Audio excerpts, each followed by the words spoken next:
Na, akkor elvileg elindult az adás.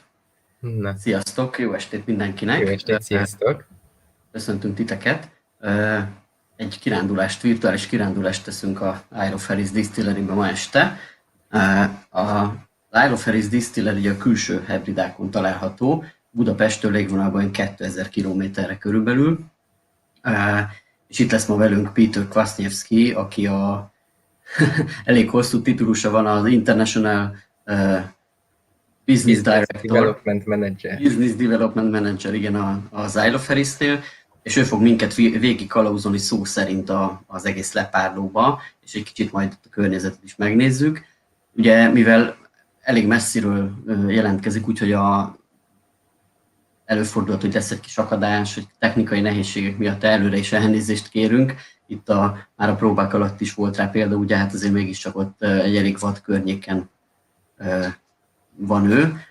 Ugye az Isle of Harris Gin, Marci, biztos te is kóstoltad, és kedvelet te is, hogyha jól tudom, most már elég régóta elérhető a portfólióba, és sokan várták. Úgyhogy ugye a legkülönlegesebb jellemzője, hogy ez a cukormoszat, amit ott gyűjtenek helyben, ugye ez az alapanyaga, de erről majd Peter fog is beszélni. Igen, viszont azt nem érdemes nem elfelejteni, hogy ez alapvetően a Isle of Harris egy whiskylepárló. A gin az csak egy első ilyen termék, ami szépen érlelődik a whisky. Úgyhogy whisky kedvelők is abszolút szerintem érdekesnek fogják találni ezt az egész túrát, hiszen szerintem egy-két éven belül már számíthatunk az első whisky megjelenésére. Így van, így van. Szerintem is kapcsoljuk is akkor Harris-t. Kommentben nyugodtan tudtak egyébként kérdezni, és akkor azt tolmácsoljuk majd Peter felé, aki ugye gyakorlatilag el lesz azzal foglalva, hogy körbevisz minket a lepárlóba, úgyhogy akkor be is hozhatjuk őt szerintem. Igen. Hey! Good Hello, evening, Peter. or good afternoon. Hi. Good afternoon. Good afternoon. Welcome to Harris Distillery. How are you? Yes, I'm good. Thank you. I'm good. The sun is shining in Harris, which obviously we are in Scotland. So, day of sunshine is always a good blessing. We haven't had many of those this year. So it's nice to see some sunshine, and it's good to speak to you guys in Hungary. And it's a good day. Yeah, You've okay. got a beautiful room back there. It's like the perfect place to have a nice drink in. Oh, totally. It's been specially designed to actually hold the whiskey tasting. So we call it the flavor room. And I'll probably tell you a wee bit later why is there an abacus behind me. But you can see that the walls are made of oak, charred oak, which gives you this feeling of being inside a whiskey cask. And just above me, you can't see it. Let me see if I can bring it up. Is a roof light made of copper. So all of the light you will see coming into the room, it's actually all natural light coming down from this beautiful copper roof light. So yeah, quite a nice room, I must admit. Quite a nice room. Great place. When the whiskey will come out. At the moment, of course, we've got the gin, and we can do the gin tasting, and I'll be delighted to tell you a bit more about Harris Gin and what we do so differently than anybody else. But the good thing is the whiskey is on the horizon and it's coming, so it won't be too long. Is it maturing in the warehouse? Yeah, right. Absolutely. Some people say that the whiskey is sleeping. We like to say that there's a completely opposite of sleeping going on in those casks. There's a lot of movement and changes, and there's a lot happening in there. We're converting this clear new make spirit, which we will have a look when we go upstairs at, into this beautiful amber color liquid, which is going to represent Isle of Harris on a single malt whiskey world one day. So it's hugely important. Yeah. So maybe, Marcy, what I can do is tell you and the guys who are watching, thank you for watching, by the way, really appreciate it. And it's great to be in Hungary, even though I can't be there in real person because of the obvious situation we are all in at the moment. Yeah. But it's fantastic to be able to join you all virtually as well. So maybe I tell you what I'm going to do today. So we're going to start in a flavor room. In here, I'm going to tell you more about the history of the distillery, why we are here, what's the reason for the distillery being on Harris, something to do with social distillery, as we like to call it, something to do with the business with benefits as well. I'm going to show you how to do a perfect Isle of Harris gin serve, how to drink Harris gin, how to enjoy Harris gin, or how we suggest you should enjoy Harris gin. From here, we're going to move on upstairs into what we call a gallery. In the gallery, I'm going to cover all of the botanicals, which we currently for the gin. And of course, sugar kelp. Well, I'm going to cover sugar kelp in here, but just only a wee bit. From gallery, we're going to move on to the spirit hall. In the spirit hall is quite nice, actually, because by the time I will take you up there, we're going to be the only people here with a couple of distillers working. So we have the whole distillery to ourselves today. I'm going to show you the whiskey production. That's ongoing at the moment. So we will see the spirit coming off the safes. I'm going to show you the gin still. Maybe we catch one of the distillers for a chat as well. If you have any questions to a distiller in a Scotch whiskey distillery, that's your opportunity there. From there, we're going to move on to the on-site warehouse where you will see those wonderful casks resting or maturing beautifully. And you have a wee glimpse into our sort of bottling and logistics area, which we are growing very quickly. And then we're going to come back in here, and I'm going to show you as a final how to make a wonderful Harris gin martini, which you can easily recreate at home. So this is the plan for today. Okay, sounds great. Yeah, sounds great. I think you can go ahead. Absolutely. Okay, so I tell you a little bit more about the history of Isle of Harris Distillery. So we are fairly new. We opened in 2015, September 24th, 2015. But there's already quite a bit of history how we got to that stage. So it all started about 30 years ago when a gentleman called Anderson Bakewell, or as we like to call him, Bear, visited Harris for the first time as a young university student. And he just fell in love with the place. And he's been coming to Harris every year since that. And actually to the point where he bought himself an island, you know, as you do, you like a place, you buy yourself an island just off Isle of Harris called Scarp. And over the time he's been coming back to Harris, he noticed that there is an issue which not many people talk about. And that issue is the fact that young people finish school. The first thing they do is leave the island and probably don't come back to Harris until very late in life, if at all. And of course, that caused a massive depopulation of the islands here. You know, so we are in Outer Hebrides. So if you don't know where Outer Hebrides are, we are in Scotland. And if you have Isle of Skye on the west coast of Scotland, so we're about 3 hours away from Isle of Skye in the middle of Atlantic. So it's a phenomenal place. I'll show you a wee look around as well, maybe if we have time.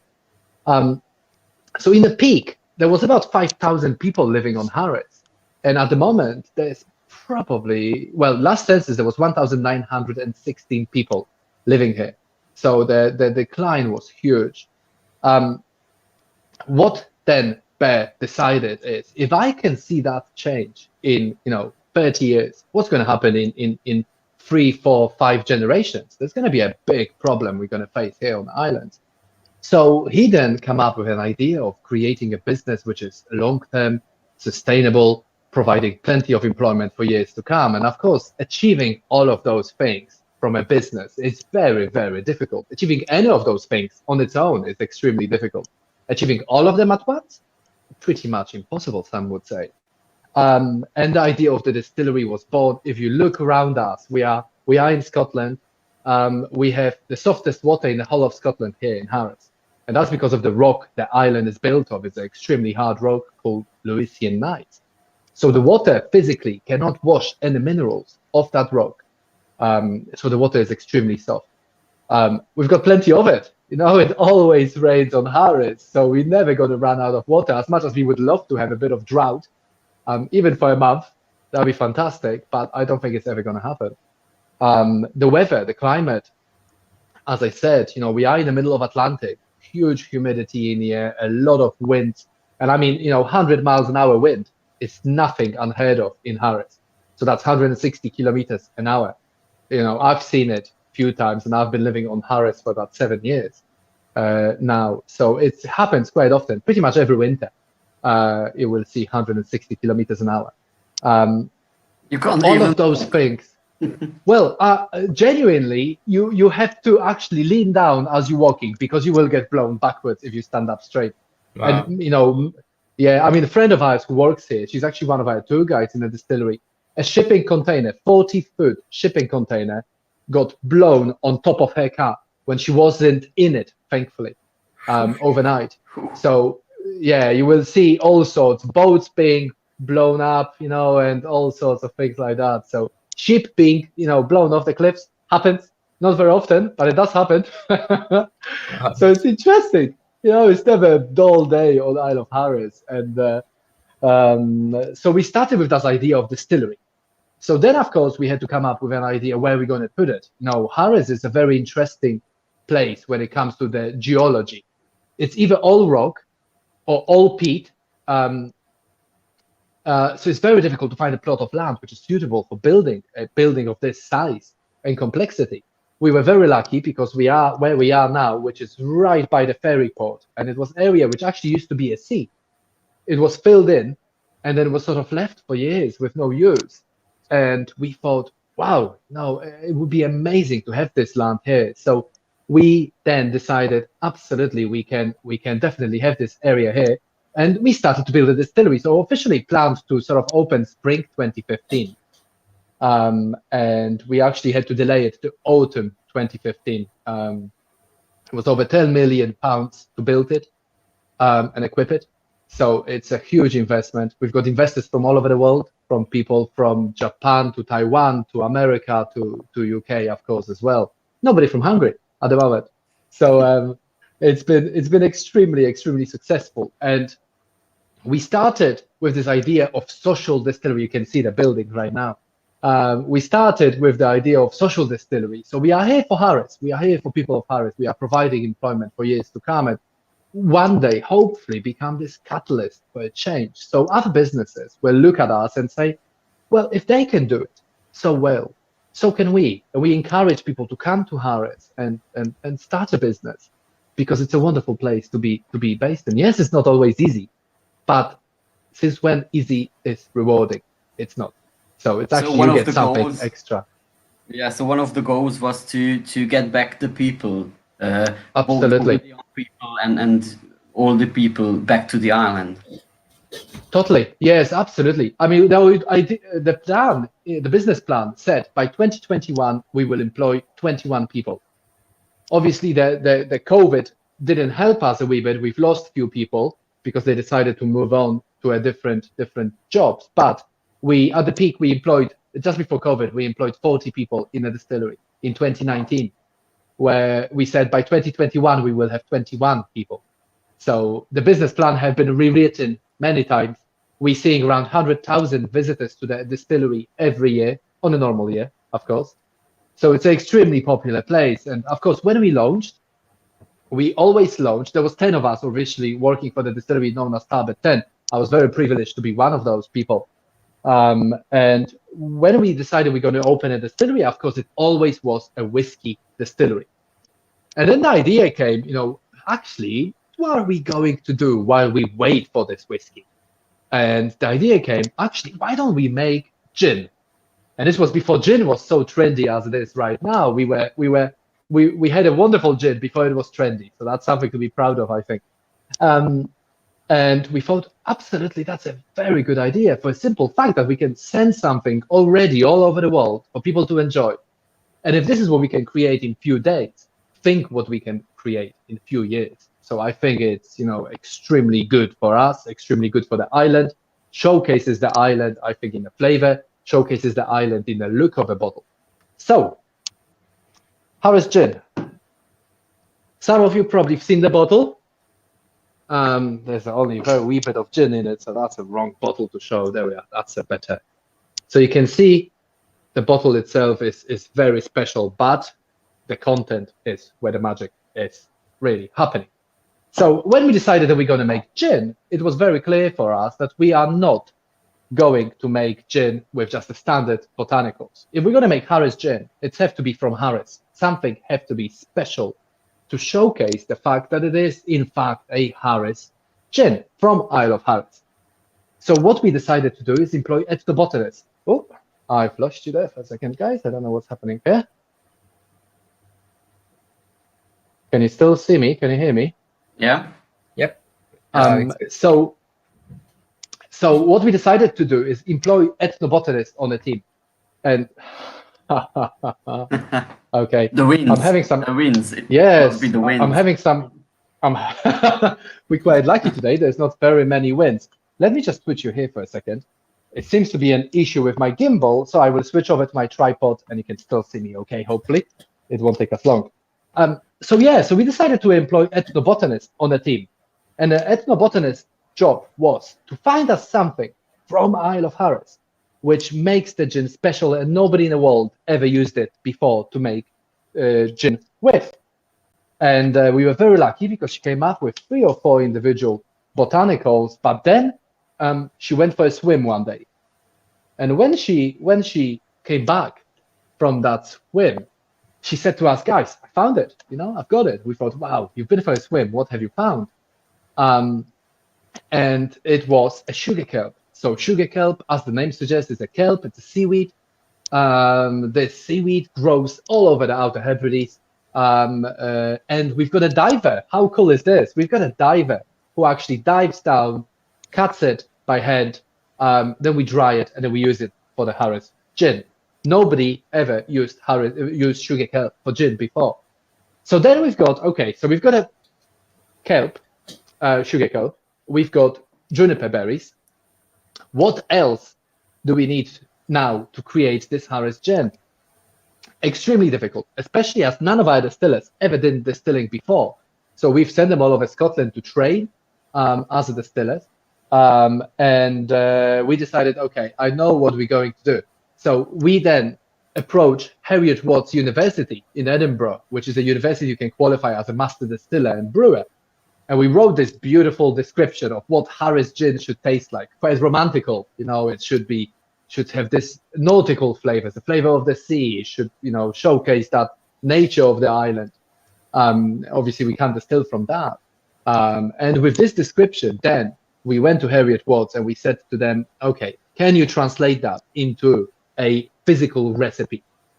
And they did. 80 odd runs on the lab before they ended up with the final recipe. And we ended up with the wonderful 9 botanicals, which I show you when we go upstairs very soon. And we discuss why they even there. So now we've got distillery, we've got this wonderful gin, and so Peter, of course, yes. Can I have a question? So before selecting sugar kelp as the winner of the candidates, what were the other ones? I can't tell you because we might actually do something one day with those other ones. Mm-hmm. So it's an absolute secret. I can't tell you. Good question. Is this sugar kelp edible, by the way?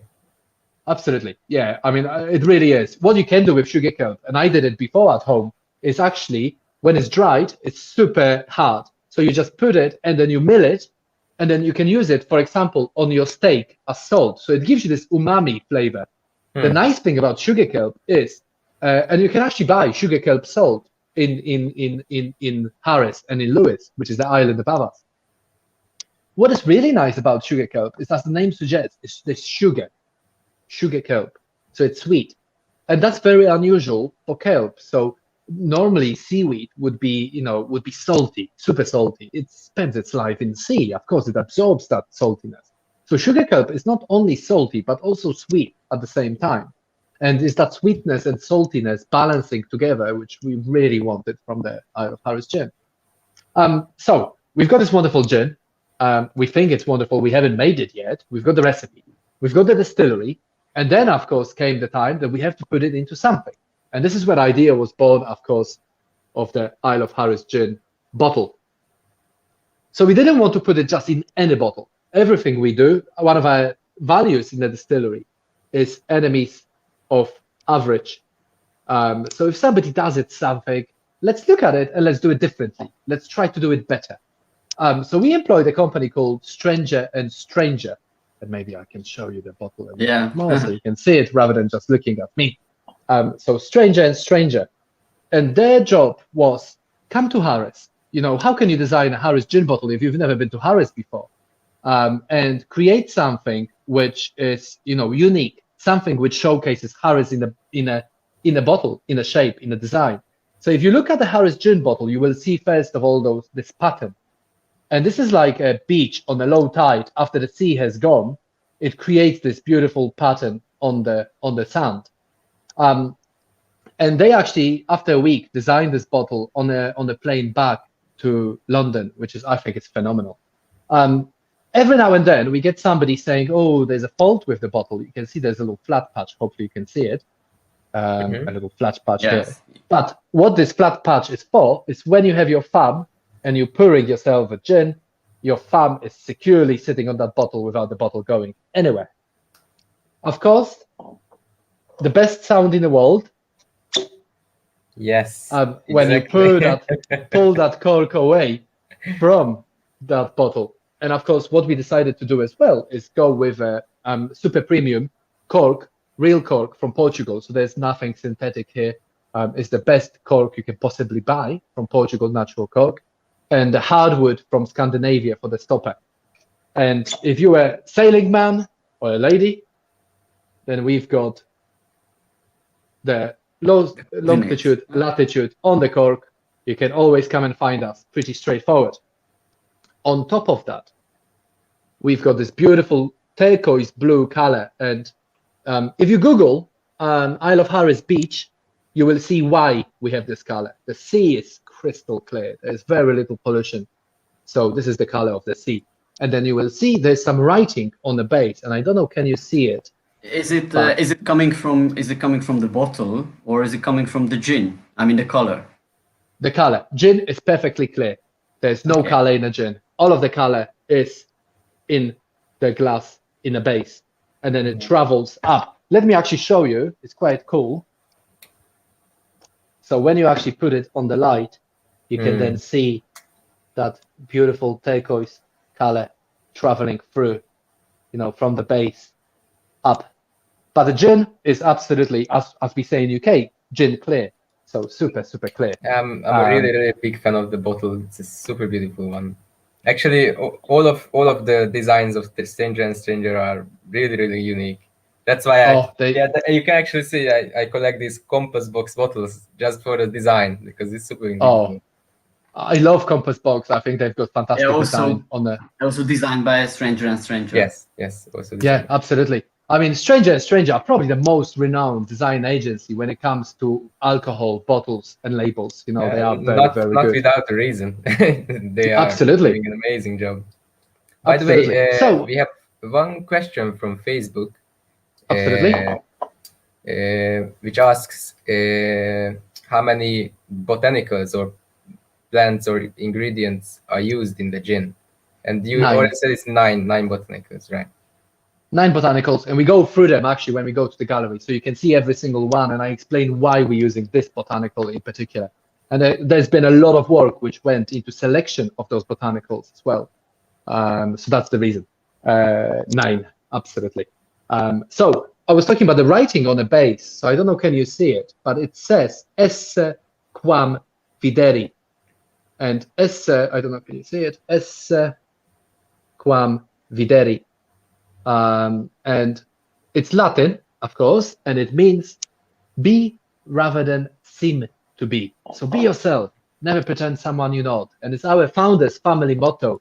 So we thought it'd be fantastic to put it on the base of the bottle.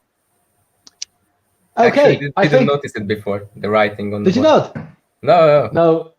Brilliant. Not many people do. I did. And even, oh, there we are. Thomas, he's got it. He's got the brownie points today. Okay, one more thing, actually. So when we design the bottle, then of course the label is hugely important. And for the label, so if I show you, well, this is actually a different one, but if you look at 2 bottles sitting side by side, you will notice that the placement of those little speckles on the label are in different places. We designed especially paper with flakes of copper and sugar kelp within this paper to then create the labels from this paper for the label. So there's 24 individual designs of the front label. So it's a very tiny detail, and nobody probably ever gonna notice it unless they had a tour with us. But we know it's there, and that's really, really cool. But I think I've done enough talking about history. I've done enough talking about what we do. Let's do some perfect serve, and let me tell you how to best enjoy it. Okay. So first of all, I think what's hugely important is what I'm going to show you here is the way we like to enjoy Harris Gin. In the end of the day, if you prefer it differently, absolutely. I am not in a position to tell you how to enjoy it. I can advise, but you should enjoy it the way you want to enjoy it. And that's absolutely hugely important. Nobody should ever tell you how to drink something to enjoy it. We make it for you to enjoy it, and you enjoy it the way you want to. And that's, absolutely it. So, first of all, I think it's absolutely clear that if you have a very good gin, you should always sample it neat. And the reason for it is we put all of this care and attention to create this wonderful product. If you're just going to put everything to start and then just try it, you're never really going to know what the gin tastes like. And we often laugh that Harris Gin is a whiskey drinker's favorite gin. And that's because it's got so much flavor. And you absolutely can enjoy it neat. So what we're going to do is have a nice big measure of Harris Gin. And then we would sample it neat. And nose it first as well. I think what you got to find out very soon is the fact that it's not, it doesn't have a botanical which pops out straight at you. We didn't want that. We wanted something smooth, something you can enjoy. And on the nose, you get, first of all, quite a bit of juniper. You get a lot of citrus. And for some people, this nautical flavor, the flavor of the sea, the umami, almost comes through. And then the citrus is quite fruity, so you get almost like a mango flavor on there, which is really, really nice. Violet, fresh cut flowers. And then, of course, you have to sample it neat. And I have to say, there's not many gins you can drink neat. There's even less you can enjoy neat, but I think with ours, give it a go because you might get very, very surprised. So we've got the gin. What we're then going to do is we're going to add some pink grapefruit. So pink grapefruit, if you have tried Harris Gin, but you haven't tried it without with pink grapefruit, you haven't tried Harris Gin. You have to try it with pink grapefruit because it is absolutely delicious. One of the botanicals we use is a bitter orange peel. And because of bitterness of the orange peel, the bitterness of the pink grapefruit goes extremely, extremely well together. So now with the bitter pink grapefruit, again, you get really, really nice citrus notes. And it's very citrusy. Our gin is very citrusy anyway, to start with. It's not overpowering, but it's a good citrus note in there. Okay, the next thing we can do. So you guys have the aromatic water available in Hungary.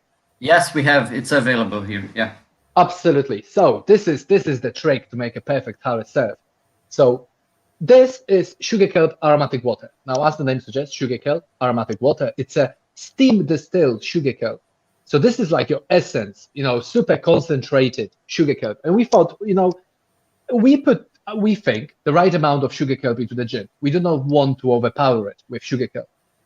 But then we thought, well, what if somebody can't taste that amount of sugar kelp? How can they add more? It's not like it's something you can just buy in the shop. So this is where we designed this beautiful aromatic water. It comes with a little pipette. And then what would you do is, where am I? I'm here. Just add 2 or 3 drops. That's probably all you need. That's 4. And give it a good stir. And this is where, you're really going to notice the nautical flavors. Oh, definitely flavors of the sea. I always say start low, work your way up. Don't put too much to start with because it might just be too much for you. So next thing we're going to do is add some ice to it. Of course, what you have to remember is the more ice you add, the more restrictive it will be on your nose. So now, with the ice, there's actually very little smell coming in. And that's because your ice will calm everything down. It will reduce those volatile flavors which are coming up with it being, not so cold on a flavor. Wow, this is where it gets quite dangerous actually, because it becomes super drinkable neat. Delicious. Okay, and of course, if you want a longer drink, we then recommend a good tonic. What do I mean by good tonic? We recommend Walter Gregor's tonic water, which is a Scottish tonic water.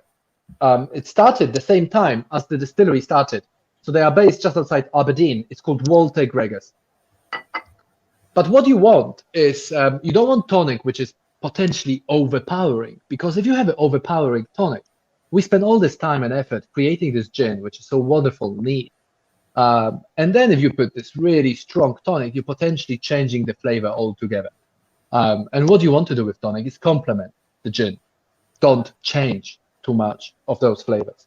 So just, so if you think how much gin we have there, I think that's absolutely plenty. Small splash. Oh, no, that's fantastic. All we need now is some sunshine. And this is very, yeah, slangevar. So this is how simple Harris serve is. So it's pretty straightforward, nothing too complicated. And, as I said earlier, in the end of the day, if you, for example, don't like tonic, that's fine. You can try it with whatever you want. You can do soda water. So in Japan at the moment, it's very popular gin and sonic.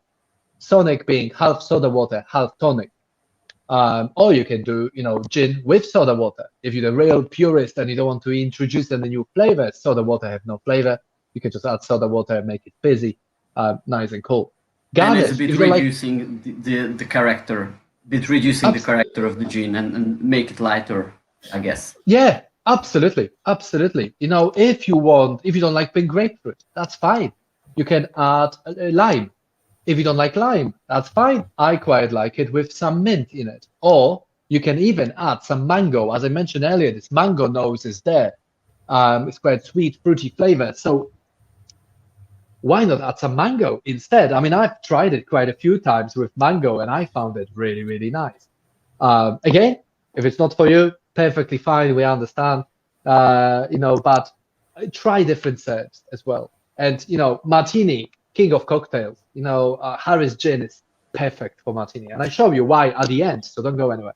I will show you how to make the best Harris martini you ever made and the simplest Harris martini you've ever made. So I think what we're going to do now, if there's no more questions regarding everything we discussed here, is probably go to the gallery and show you around the distillery. Good idea. Unfortunately, I'm going to need my mask. So you have to apologize me for a second. I'm going to put my mask on and I take you through. Once I'm upstairs, I'm going to take it off so you can see me again.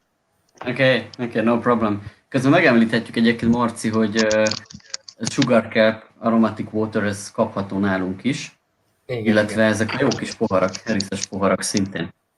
I just mentioned that we have the Sugar Cap Aromatic Water available in the web shop, and you have also those great glasses. Yes, those glasses are beautiful. Yeah, they are also resembling the bottle of Harris gin. All of our glassware was actually handmade, especially for the distillery. So every single glass is individual, every single glass is unique. And I think that would make it even better. I'm actually in the shop right now, so you can see there's still few people around, and maybe I can show you some of the range which we have here, so you can see our beautiful handmade martini glasses. And very unique bottle here, you can see. Maybe we make some available for Hungary one day. And wow, this is what's that? What's that? What was that?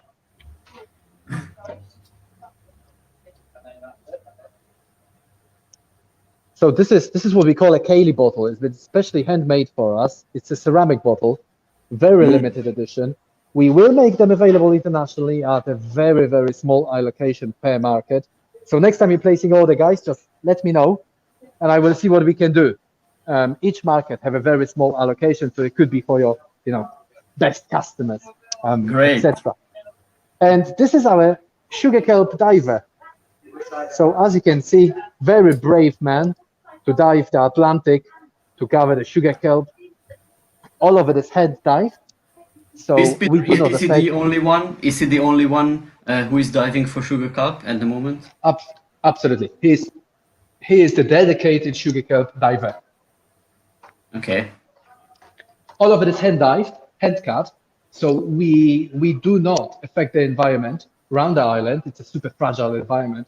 So we just always want to make sure that everything we do have no effect on the natural environment. Okay, so what I'm going to do now is show you the botanicals.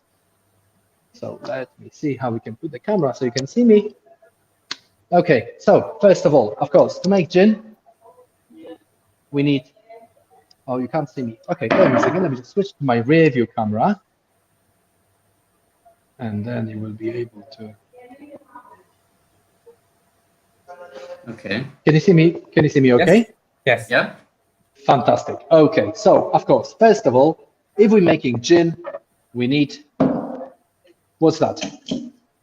Juniper. Absolutely. We need juniper berries. If we don't use juniper berries, we're making vodka. We're not making gin, and we want to make gin. So beautiful juniper berries. Unfortunately, none is available on Harris. So all of our juniper berries come from Bosnia. The next ingredient which we have is this one here. And this is, of course, coriander seeds. So that adds to that citrus flavor. It adds to the spiciness. Beautiful. And it's such a shame that you cannot smell it, but it's absolutely delicious. You probably use it in cooking. Really, really nice botanical. Yes, we have it in Hungary as well. Absolutely. Okay, so next one. What do we have next? Angelica root. So Angelica root, it's a root. It is very floral. It adds this almost floral notes to the gin. You can see it here. It actually used to be used for baking many years ago. Not so much nowadays. Then what we have is this one, I think. So remember what I said earlier about the grapefruit. So this is the bitter orange peel. And this is why we always recommend Harris gin to be served with grapefruit, because that bitterness of the orange peel goes extremely well with the bitterness of the grapefruit. It also adds sweetness to it. Okay, Is this next the one. same kind of orange that they use for dry curaçaos? I have no idea. Because usually people use these curacao oranges. That's how they Yes. call it. So I'm wondering if gin uses, because a lot of gins have dried orange peels, bitter orange peels. Yes. I I'm mean, wondering there's if loads it's of the same different. kind. Yeah, there's loads of different orange peels you could have. Of course, this is bitter orange peel. So being bitter orange peel is not so sweet. I mean, there's a definite sweetness to it. There's definite sweetness to it, but it's not as sweet as your standard orange peel. And this is what we wanted. We didn't want too much sweetness from it. Whether it's the same or not, I have no idea what everybody else is using, to be honest. But I wouldn't think that they would be using bitter orange peel. I would think they're using standard orange peel. Okay, this one here, licorice root. So licorice root, again, tremendous amount of sweetness from it. Yes, some people can pick it up on the flavor. I struggle with picking the licorice in the gin. Personally, some people are very sensitive to it though, so they will pick it up straight away in the gin. Another one, which is my favorite, I think, of all of them, is this one. So this is Java pepper, or another name for it, cubebs. And cubebs is, as the name suggests, it's a pepper, very spicy, very aromatic, absolutely delightful ingredient. Again, such a shame you can't smell it. I'm definitely smelling it. Oh, and it's got this almost waxy smell to it. It's definitely nothing like black or white pepper or anything like that, or like Szechuan pepper. It's actually probably more similar to Szechuan pepper than anything else. And of course, we cannot forget about this wonderful Harris botanical. So this is the dried sugar kelp. And you can see, and you asked earlier, can you eat it? Absolutely. How does it It's taste? actually very, very nice. Yeah, it's, nori seaweed. So you've got this umami flavor to it. The sea, it tastes like, there's not fishy, that would be wrong. But you've got this nice saltiness followed by sweetness with this delicious note of almost like a really nice scallop or something like this. It's that gentle, almost shellfish taste to it. It's absolutely divine. I quite like to throw a little bit. Maybe release like a cookbook with sugar kelp. Oh, totally. Why not? And then last botanical. And let me just switch my camera back because I like to explain this one in a bit more detail. So, good spirit, whether it's whiskey, whether it's gin, or whether it's vodka. I don't know, can you see me? Whether it's gin, whether it's vodka, or whatever it is. Good spirit should be like a theater curtain. So I always explain it like that. I love that because theater curtain opens very slowly and reveals everything very slowly, bit by bit. And a good spirit should be like this as well. So you shouldn't get this smash of flavor and suddenly you're feeling everything, you're tasting everything, but you can't really tell even what you're tasting because there's so much going on. And in order for us to achieve this, we're using orris root. Orris root is a root of an iris plant, and it's a bonding agent. And because the way we distill and we're using the orris root, we can make sure that the flavors appear on your palate in a set manner. They don't just all appear at once and disappear at once. You've got this, beautiful juniper note, followed by the citrus, followed by this nautical flavor, a little bit of spice, a little bit of those floral notes came from the angelica root. And this is exactly what we try to achieve it. And it is possible simply because we're using that orris root and because of the way we distill our gin. So if there's no more questions, I'm going to take you to the spirit hall now. So this is where the magic happens. And I hope you like it. It's my favorite room in the whole distillery, I think. I was actually very surprised by hearing that you use pepper as well, because the gin itself is so light, so easy to drink. I really didn't notice any spiciness in it.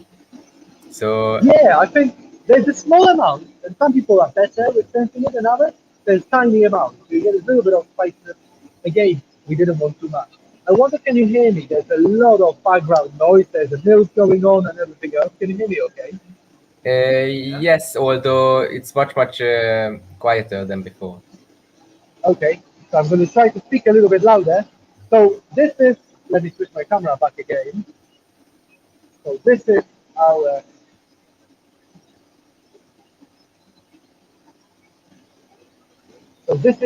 spirit hall.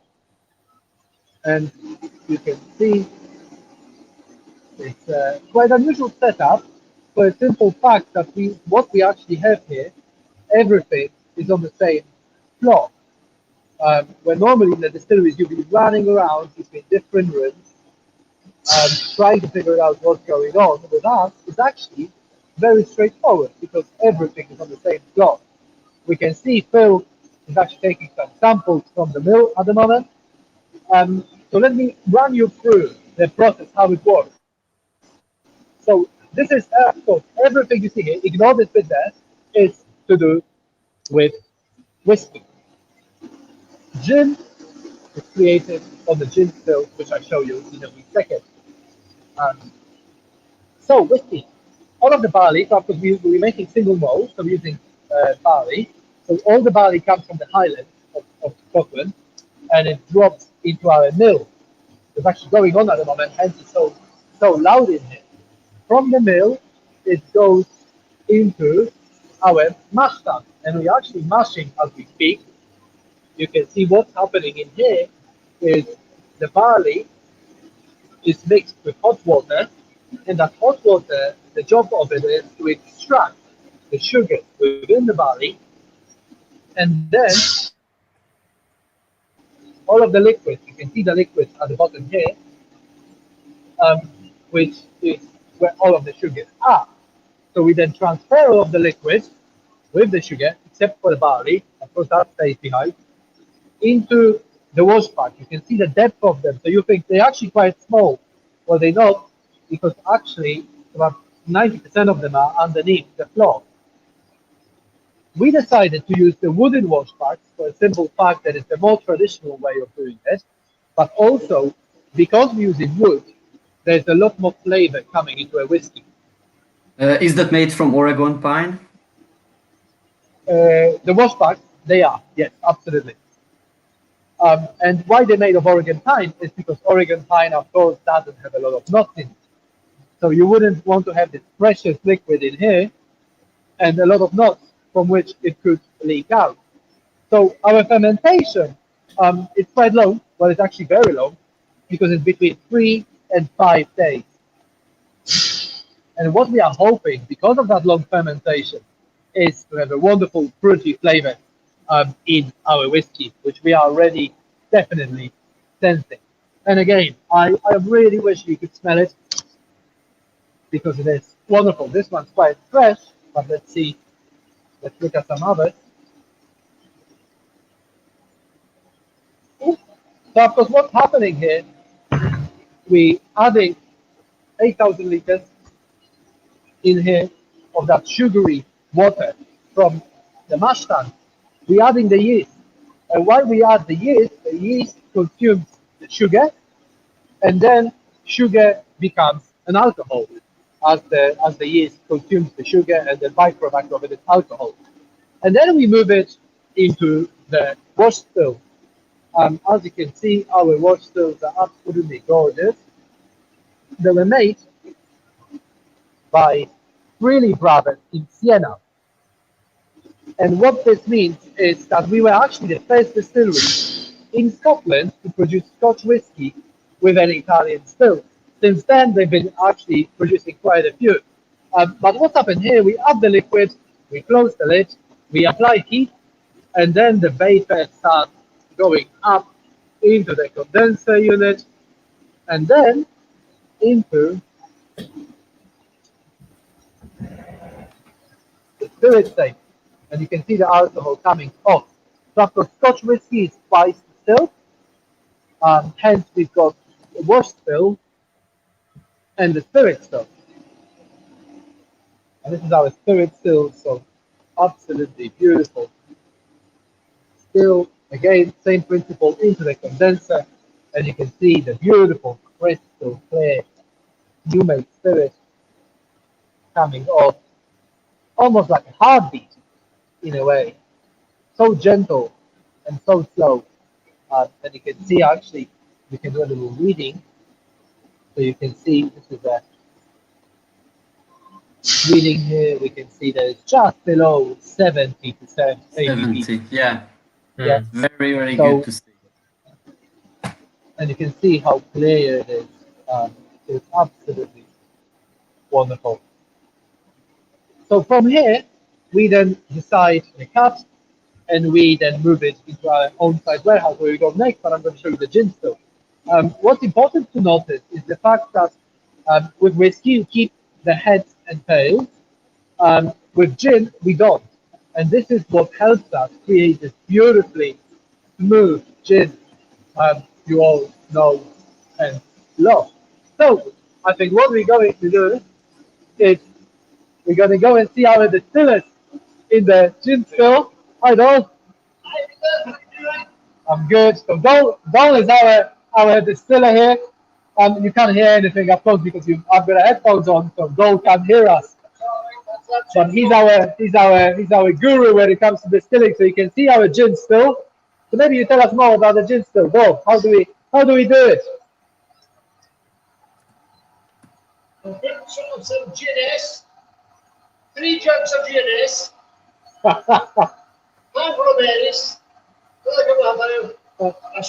appreciate the powder. Okay, I think we don't let Dol tell you how we make gin. I think I'm going to tell you Dol is our distillery comedian, as you can tell.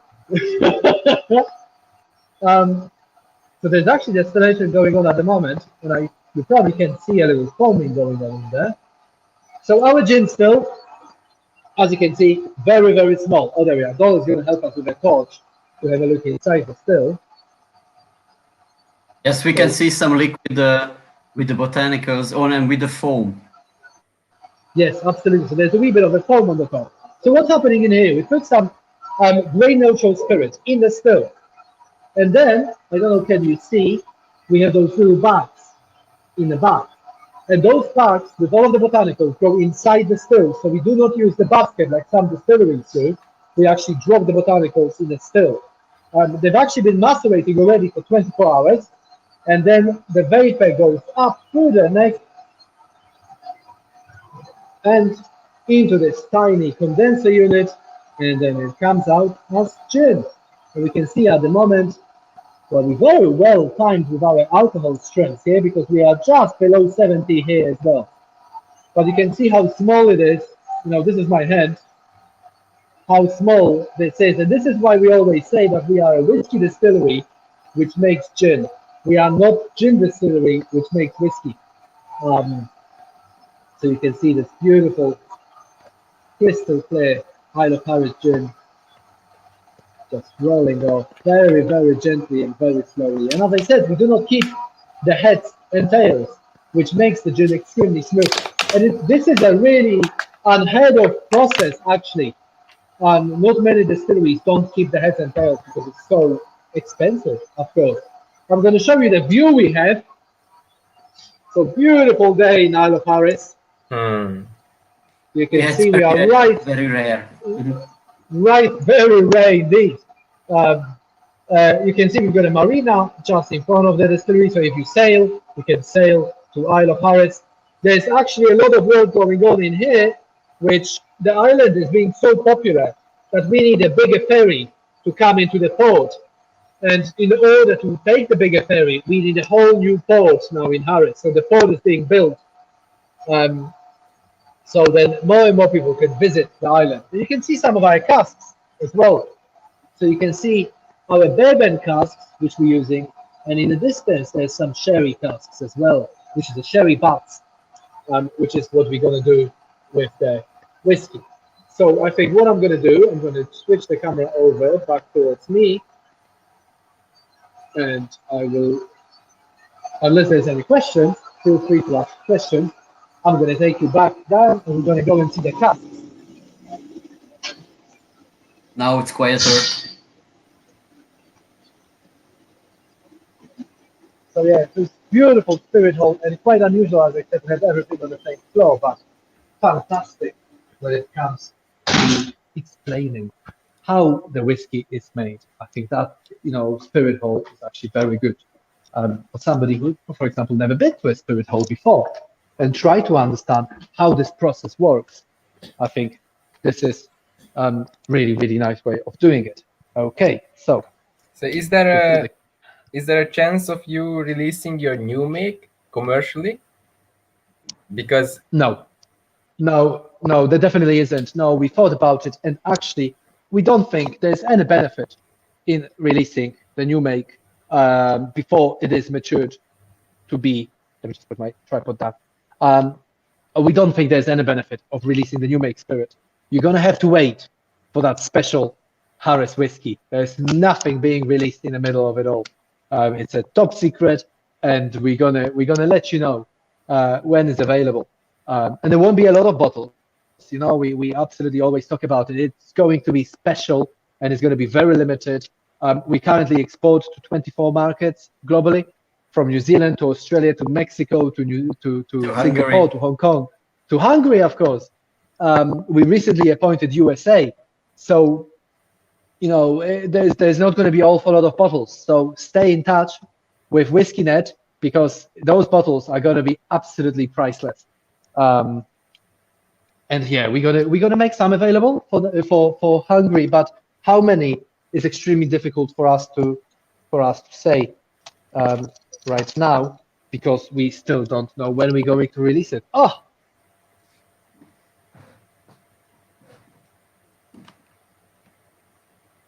Elvesztettük.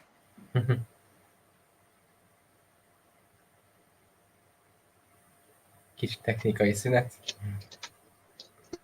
Na, I don't know, can you see me? Can you hear me? Okay, yeah. We can see you now.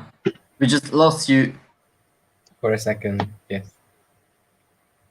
You might lose me again as I walk into here, but there's a access point on the other side of the building, so don't go anywhere. I can show you the warehouse once we connect to the network when I'm back on the other side. So hopefully you're not going to lose me for longer.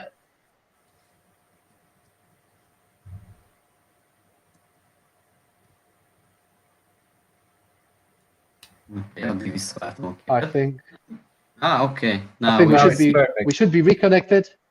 So are you in the Fantastic. warehouse? So- Are you in the warehouse now? I am absolutely, and the smell is phenomenal. So this is our warehouse. This is actually a very small warehouse. So all of those casks you see behind me, all of those casks you see are all privately owned, and this is a small allocation of 200 casks, which are privately owned by people. As you can see, let me just switch the camera over again. As you can see, all of those casks are Buffalo Trace casks. So you can see they all Buffalo Trace casks. So for whiskey, we're using two different types of casks. We're using, first of all, the Buffalo Trace casks, ex-bourbon from Kentucky. We hand-selected the cask. We actually been to Kentucky. We selected the best cask, which we thought are exactly the casks we are looking for. And we also using... So these are all first fill bourbons. These are, yeah, I mean, you can see this one here. This is a special one. This is 2015, cask number 1. Wow. So this is the first one ever. Yeah, this is the very, very first one ever. So it's what, 6 years now. And the whiskey will not be released this year. We know that. But who knows? Maybe next year, maybe after that. That's all what I can say for now. And you can see those casks here, which, you know, they're huge. This is the sherry butts. So the Haddock, what the whiskey is going to be called, the Haddock, is going to be a blend of ex-bourbon and ex-sherry, but we haven't decided on the recipe yet. And where are the other casks, which are not privately owned? Okay, so all of our own casks, you can see some of them here. We don't store them on the dunnage. We store them on the pallets for ease of movement. Yeah. All what you can see here, let me just quickly show you around. All the casks you can see in here, there's 200. And all of those casks, 200 casks are privately owned. In our own warehouse, there's around 3,000 casks. And it's only about 2 miles from the distillery. Okay. So it's just down the road. We pride ourselves in the fact that everything is distilled, matured, and will be bottled on Harris. It will not go off the island to get bottled or to mature or anything like that. That's what we always wanted to do. Creating employment and creating whiskey which is truly from Harris. I think that's hugely, hugely important to us. On the other side, you can see our bottling plant. So very much in an urgent need to increase the size of it. So we actually have a planning application to make the bottling and logistics plant bigger. We totally outgrown it, and we need every single bottle all over the world comes from this area over here. So we need a huge logistics and bottling center before the whiskey's ready, ideally. So Peter, behind you, on to the left of you on a wall, are those barrel staves? Yes, well spotted. So this is what we call the 1916. So if you remember, I said earlier there was 1,916 people living on Harris.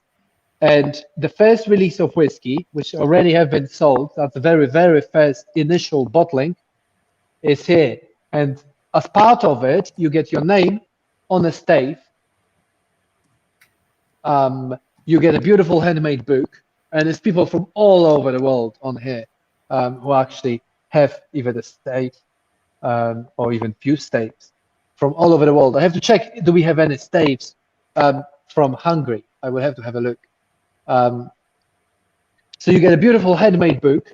You get a stave with your name on it, which is going to be here for life. As long as the distillery is here, the staves, it will be here.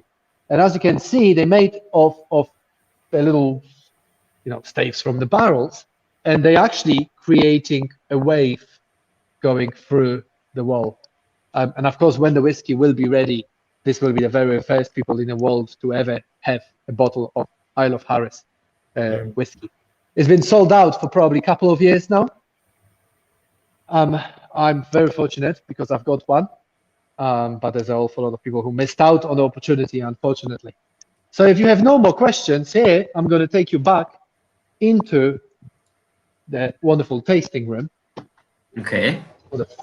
And we can try to make Isle of Harris gin martini, which is always a good fun. Can you just show around here? Can you just show around here around the Absolutely.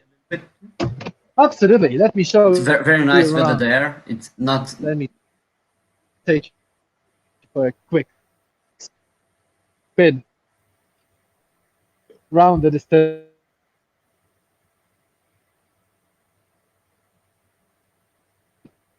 We just lost you. Now it's okay. So, can you see me now? Yes.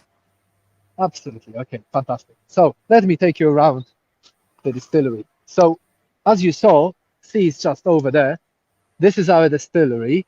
There's a lot of work going on, as you can see, in the car park. But this is the village of Tarbet. So if you were to drive to the other side of this building, there's the Atlantic over there. And then, of course, on this side of the building, the sea is again just over there.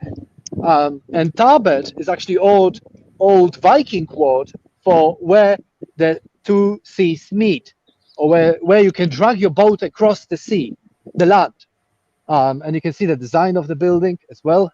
So my office is just down there. So if you're ever here, come and say hello. And you should one day visit Isle of Harris because it's a phenomenal place, especially on a day like today. So I show you until the end of this pandemic because we cannot even enter Scotland at the moment. So yeah, no, I'm exactly the same. So obviously, as an international business development manager, I should have been all over Asia this year: Singapore, Taiwan, Japan, Hong Kong, and of course, none of this is going to happen. So it's a bit of a shame. And I show you the view of the distillery from the sea. So as you arrive in Tarbet, you will arrive on a ferry just over there. So the ferry actually goes over there. There's a marina, so if you travel by sailing boat, you will end up in a Harris Marina. And then you will be greeted by the wonderful Isle of Harris Distillery site. The sun is really strong, so I'm hoping you can see it well. Yes, absolutely. So this is happening not there, this sunny weather. Absolutely. The kids are running and hiding, not knowing what to do with themselves, scared of this orange thing in the sky. We do get some good weathers in Harris. We're quite lucky here, actually, because we are surrounded by a Gulf Stream, which, of course, means that the weather, the climate here is just slightly different to the rest of Scotland. So the rest of Scotland can be having an awful weather, but because we have so much rain here, and you can see the sign of the distillery. Actually, that's quite a cool thing to see, the Isle of Harris Distillery sign.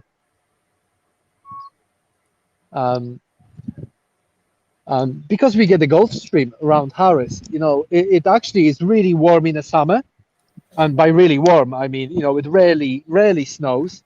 We rarely see temperatures below freezing here, where in Scotland can be anything from, -10, -15.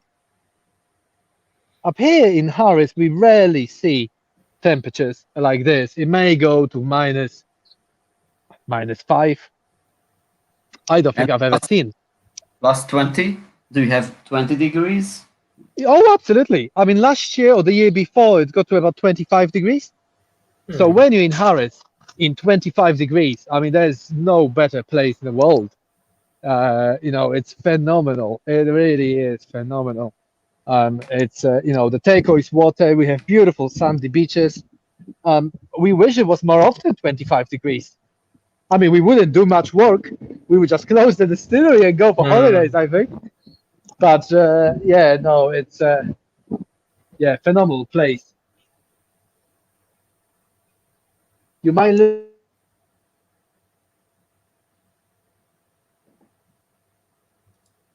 Ilyenkor, amikor bemegy az épületbe, egy kicsit elvesz. Can you see me? Okay, guys? Yes. Fantastic. So this is just outside our warehouse. So this picture was taken just outside of our warehouse. So you can see how close it is to the sea. So this is the main warehouse where all of the whiskey casks are maturing at the moment. And that is, just great, because that's exactly what we wanted for the whiskey to mature. And this is a wonderful fireplace. So as you come in, I'm now by the front door. As you come into the distillery, you are greeted by somebody with a big smile on their face, and you will see this wonderful open fire blazing in the background, usually with some peat on it. And you can see some peat. You mentioned peat many times. Does it mean that you will have peated whiskey as well, or part of the whiskey will be peated? Absolutely, it will be peated.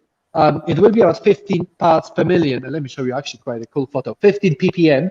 So it will be very much. It will not be an Islay, and it will be not as peated as Lafroix, etc. But there will be a peat in it. And this is a wonderful shot of Isle of Harris gin on a beautiful beach in Harris with a Highland cow. You can see it's all over the wall. Something here, we use this picture for advertising today's event. Oh, brilliant! And on the wall here, you can see it's a Harris tweed corrugated wall. So all of this wall is made with Harris tweed, in a sort of corrugated shape, like the stuff you put on your roofs. There's a lot of sheds in Harris made with those sort of metal sheets. So we thought it's quite cool to make it, but make it soft with Harris tweed. So it works really well.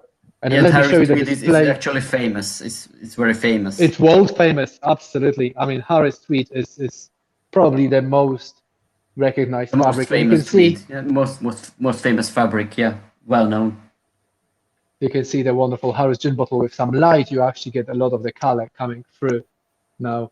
And our shop, as I showed you earlier, we've got all sorts of beautiful and wonderful stuff. And I'm talking about Harris tweed. This is a book about Isle of Harris and Harris tweed. And actually, this is a guy who actually made Harris tweed famous. Donald John Mackay. He actually received an order. There was a people on Harris from Nike, the shoe company or the clothing company. And they went into his loom shed and saw him making Harris tweed. And of course, Harris tweed is still made by hand. But let me see if I can find. This is actually my view from the house. This here. So my house is just here, and this is the view I have every morning. And this is what Isle of Harris is like. It's beautiful, serene, almost. So you can see it's pretty phenomenal place. But I'm trying to find a picture of a loom. Whether we can find one, I have no idea. But it's very traditional. Probably can't find one. So I'm going to switch over back to my other camera. Bear with me a second. And that's me. Don't get scared. It's only me. And we're going to go back into the flavor room. And let me take this mask off my neck because I'm getting quite warm. Let me just put you guys down. And talking about Harris tweed, we've got those beautiful tweed jackets, which the Harris tweed was specially made for Isle of Harris Distillery. And this is a ladies' version. and this is a man's version here. So beautifully made. You cannot buy this wheat anywhere else in the world, only from the distillery. And do you remember what I showed you about the base of the bottle and Videri? Well, we've got Videri on the back of the collar, which is really, really cool. Let me just put my headphones on because I've realized I cannot hear if you're saying anything to me. Okay, that's great. Yeah, so you can buy those suits. They are just Not at the moment. Not at the moment. You will be able to buy them. We will launch them very soon, but they have not been launched. So not many people in the world at all know that they even exist. So we haven't launched them officially yet. Okay. So will they be made specially for your measurements? Well, yes. So I've got one actually, but I didn't wear it today because it's so hot. But we have two options. One is fully made to measure. So you can actually visit Judy Clark, who's the designer, and Judy will measure you up so it's exactly made to measure, perfect fit.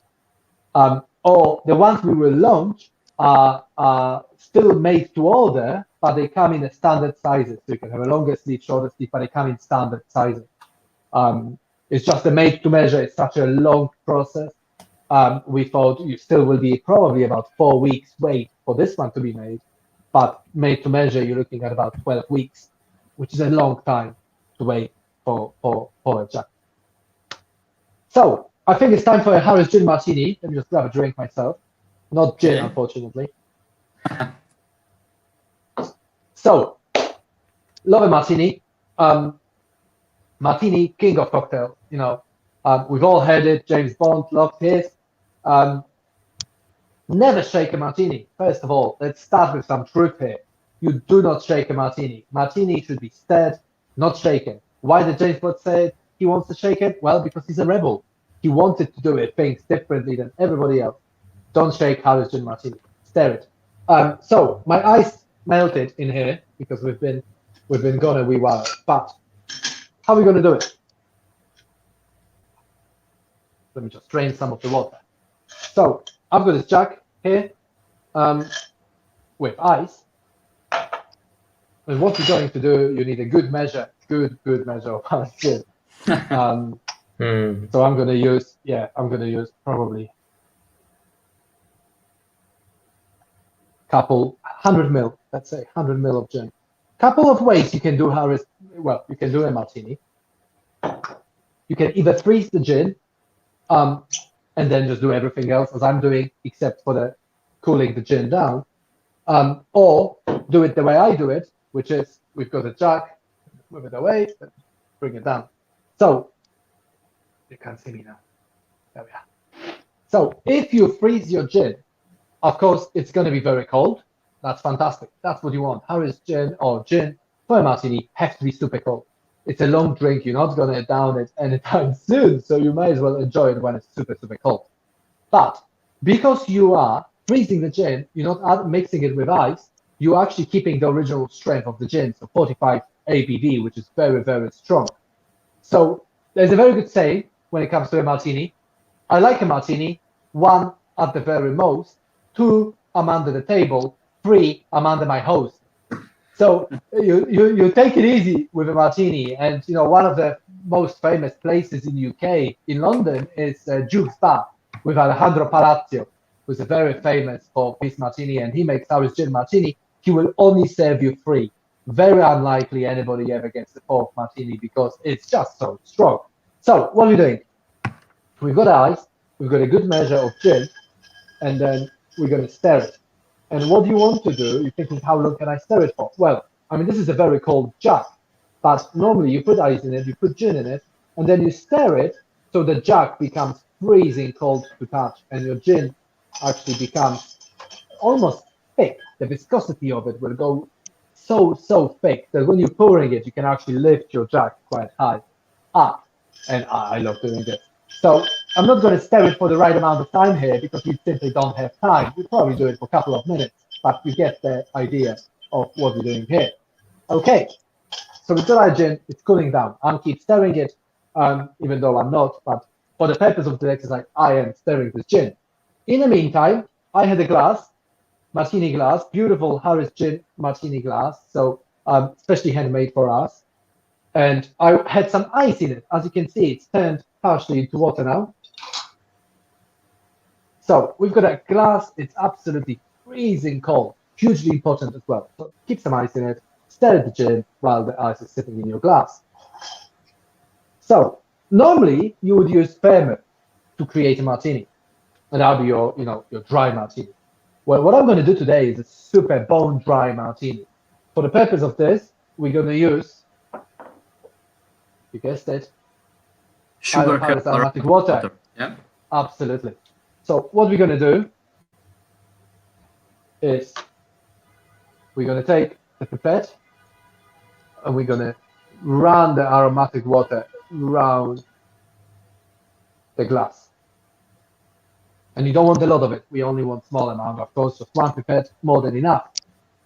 Then what we're going to do, we're going to take our freezing cold gin, which I'm going to set off probably in another minute. Now, if this was vermouth, and I wanted to make bone dry martini, I would put the vermouth in the glass, rim the glass, so we would take the glass, turn it, so the vermouth covers the whole surface of that glass, and then I would pour it out. I don't want vermouth in it, I just want some flavoring of it.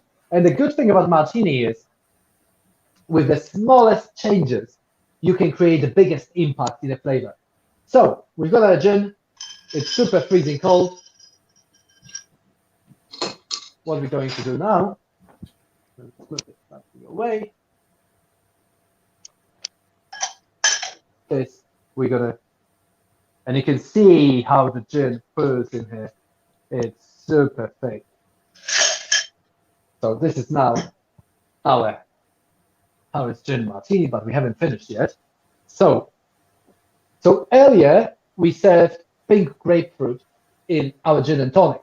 Now, if we're making perfect Harris martini, we take a small peel of the grapefruit, and what we do, and I wonder, can you see it? Maybe you will be able to. Pretty cool camera. So what we're going to do, move it slightly, bring it down. We're going to twist it, and if you watch the surface, as we're twisting it, can you see there's a movement on top of it? Yes. And it's all of those essential oils from the peel landing on the surface. And you can probably see a little spots of oil on the surface. Now what we're going to do is rim the glass, drop the peel in, and voila! Perfect Isle of Harris gin martini. Oh, delicious. You've got this real hit of citrus in there. You've got those nautical flavors of the sugar kelp, umami flavors. Great, we have to try this. We have to try it at home. Definitely. If this is too strong for you, as I said earlier, use vermouth. Play with it. Don't be scared. You can't make it wrong. It's so nice. And it's so simple. It really is. And you serve it to your friends. You sit down on a nice sunny day, watching the sun going down with a wonderful Harris gin martini. It's a fantastic experience. So Peter, you mentioned us that there was a use of that abacus behind you. Very well remembered. So, the abacus behind me. Let me show you how it works. So, as far as we know, we are the very first people in the world to ever use abacus to explain flavor of the whiskey. And how does it work? So, if we look at the first rod on the top, so this is the side we're concentrating on. If you think about, I don't know, let's say Islay, Lafroig, Ardbeg, Lagavulin, Octomore whiskey, extremely strong peat. So the first rod is our peaty flavor. So Islay, all in when it comes to peat. Space side would be very little amount of peat, and you can see there's only, I don't know, can you see it well enough? Yeah, we can see it. Okay. Yeah. So yeah, Spain side, very little amount of peat, as you can see, only one. We 15 ppms, so this is our peat content. Second one, malted flavors. Third one, citrus. Fourth one, floral. This red one here is our fresh fruit. This one here is our cooked fruit. So this is your cooked fruit, you would say, stewed plums. It's your apple pie. It's those really typical Scotch notes you get, fruity notes you get from here. The next two, quite, let's call it unusual, because nobody ever talks about them. I think it's hugely important we should talk about them because it's part of the Scotch whiskey. And that's faint and sulfur. So of course, faint and sulfur, always there, always present in a whiskey.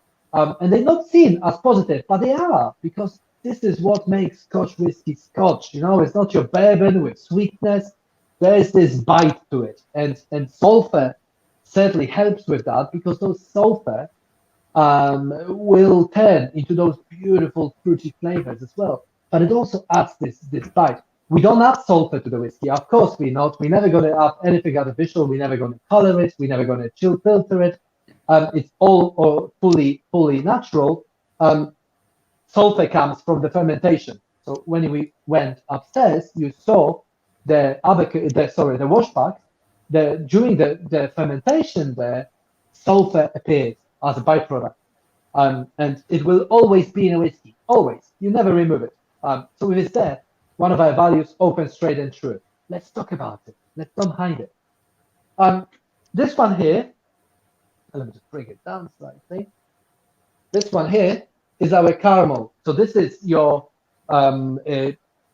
ex-Buffalo Trace cask, or ex-bourbon cask. You get this lovely butterscotch caramel notes in there, and this is what's going to be there.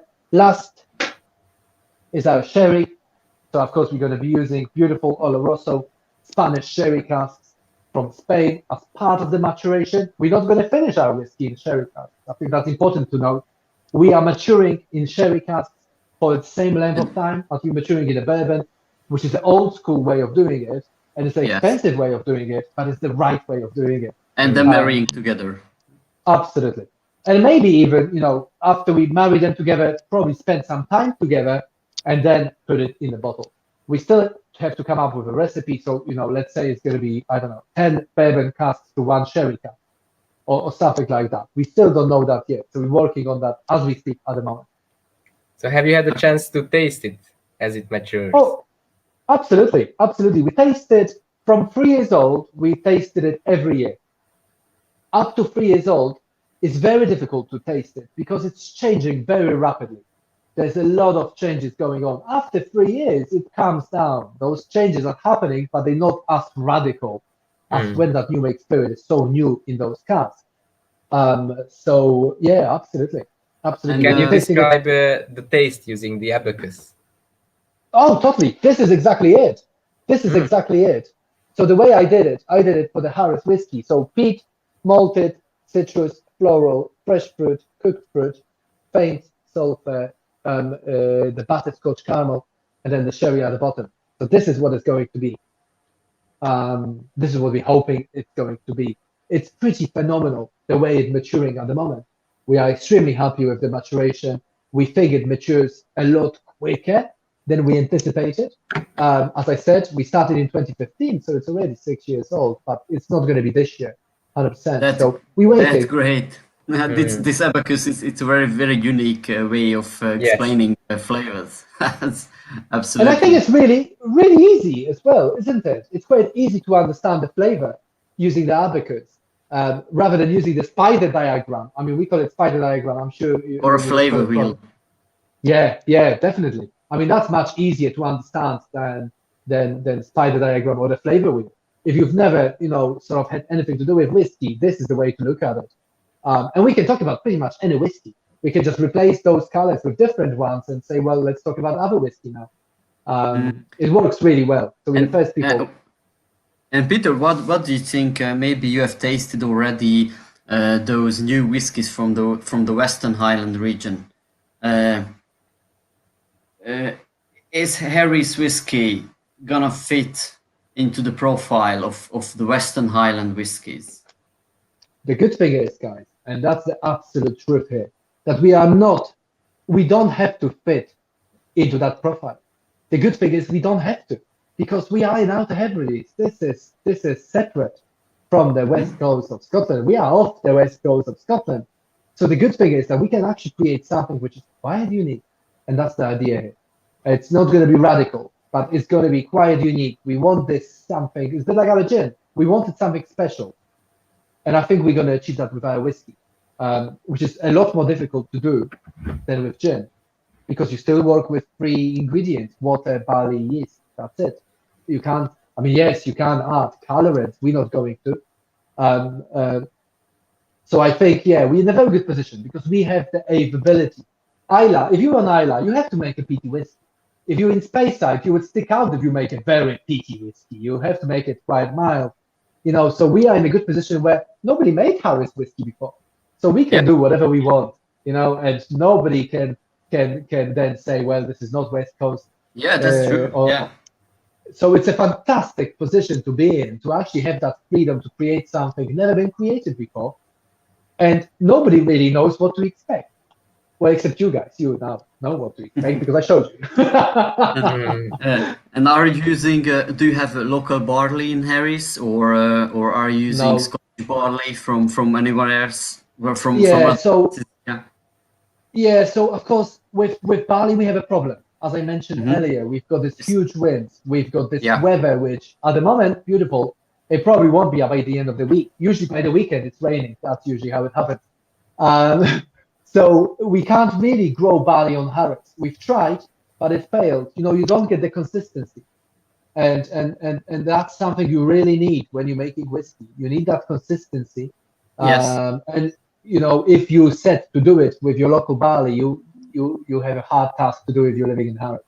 Yeah, tough job. Tough job. Yeah. So all of our barley comes from within the Inverness area. It's malted in Inverness. We actually send some peat from Harris to Inverness. So when they're malting it, they're using Harris peat for some of it as well. Great. So it's quite cool. It's really quite nice to be able to be where we are. We all making history right now. You are witnesses to a distillery which haven't released any whiskey, which will be here. Maybe our grandkids will talk about it one day. Yes, absolutely. This is what I used to say to my friends or to the customers, that we should follow the new whiskies, because those will be the whiskies we will talk about later. I mean in 10 years or 20 years. So we will talk about to our kids or our friends or apprentices. Absolutely. Yeah. So it's quite cool. It's really nice. It's not very often, I think, in our normal lives you get a chance to make a mark on history. But I think this is exactly what we're doing right now. We are making the mark on that history. You are all making mark on that history simply because there's nothing out yet in terms of whiskey from Harris. And, if you think about it, how amazing would it be to be that person there when Macallan started, when Talisker started, when Glenmorangie started. It's a privilege. It's a true privilege. Especially for me as well. I'm originally from Poland, so I lived in London for many years, and then I moved to Scotland just before the distillery opened 1 year. I came on holidays, fell in love with the island, and I thought, wow, what the hell am I doing in London? So I then sold my house, I quit my job, I came to Harris, and then I realized there's a distillery opening, and I thought, wow, let's do it, let's take part. So it's amazing. It really is. It really is. I feel very proud to be part of the distillery. Great. Okay. So Peter, thank you very much for this amazing tour. It was absolutely amazing. It's very, very informative. Really like this, and really looking forward to your whiskey someday. Oh, the pleasure was all mine. I think it's amazing for you guys to ask us to join you today and tell you about gin, tell you about the whiskey, tell you about what we do, show you a little insight of what we're doing at Harris Distillery. And, some of the guys all of the people who are watching, thank you for sacrificing some of your evening to spend some time listening about Harris gin and Harris whiskey. and watching the three of us talking, you know, I think it's a really cool that you spent your afternoon, evening with us. Yes, And it was a great experience. Yes. hopefully I meet some of you guys, you know, when I come to Hungary next time, when we open the borders and we can travel. I will definitely be in Hungary. So I hope you will come, because in the autumn, maybe for the whiskey show, we'll see. I hope you will. I've heard. So I'm watching the borders very carefully and seeing what's happening. And if I can, I already promised that I will definitely make my way to Hungary this year. Fingers crossed, we can keep that pandemic under control, and I will be there. I don't need any more invitations. I'm sold. Okay, great. Thank you again, Peter. And thank you again. See you very soon. Yeah, absolutely. Take care, guys. Have a wonderful day, and stay faithful to Harris Gin and the Harris Distillery. Yes, and this video will be available both on our YouTube channel and on our Facebook channel for watching later. So fantastic. Yes, so I can watch it. Okay. I can watch it again. Yes. Okay. Thank you very much, Peter. All right. Oh, thank you so much. Take care. Yeah. Have a nice evening. Bye. Bye. Cheers. Bye. Köszönjük szépen mi is mindenkinek, aki itt volt velünk ma este. Igen. Reméljük még lesznek ilyen hasonló események. Így van. Én mindenképp szeretnék majd folytatni ezt a formátumot mindenféle más videóval, úgyhogy reméljük így majd. Hogyha már erre az online-ra ráálltunk, egy kicsit reméljük azért megmaradt belőle, de azért majd találkozzunk élőben, úgyhogy köszönjük szépen mindenkinek, hogy itt voltatok. Köszönjük mindenkinek. Sziasztok, jó éjszakát! Sziasztok!